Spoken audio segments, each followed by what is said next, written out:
तो उसके दुख में हम दुखी हो जाएं। वास्तविक में भक्ति ये है, ये नहीं कि कोई दुखी दिख रहा है तो हम प्रसन्न हो गए, कोई प्रसन्न दिख रहा है तो हम दुखी हो गए, ये कोई भक्ति नहीं होती। तो इस प्रकार से यहां सुखदेव स्वामी ने भगवान की बड़ी सुंदर महिमा से सुनो कि यही प्रश्न एक बार देवर्षि नारद ने अपने पिता ब्रह्मा जी से किया था कि ब्रह्मा जी एक दिन ध्यान लगा रहे थे।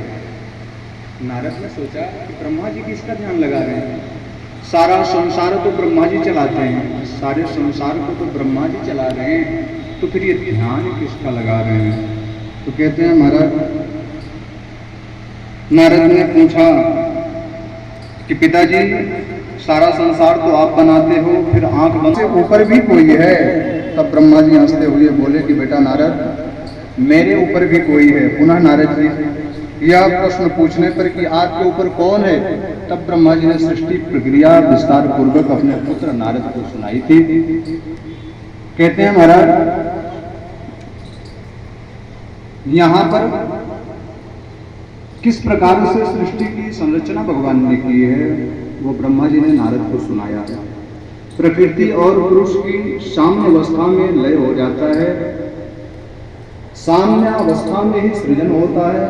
प्रकृति और पुरुष पृथक पृथक हुए। प्रकृति का दर्शन जब पुरुष ने किया तो पुरुष के दर्शन करते ही प्रकृति में हलचल उत्पन्न हो गई, क्षोभ उत्पन्न हुआ। उससे सर्वप्रथम महत्व की उत्पत्ति हुई। महत्व के द्वारा त्रिविध अहंकार सत्व रज तथा तम की उत्पत्ति हुई।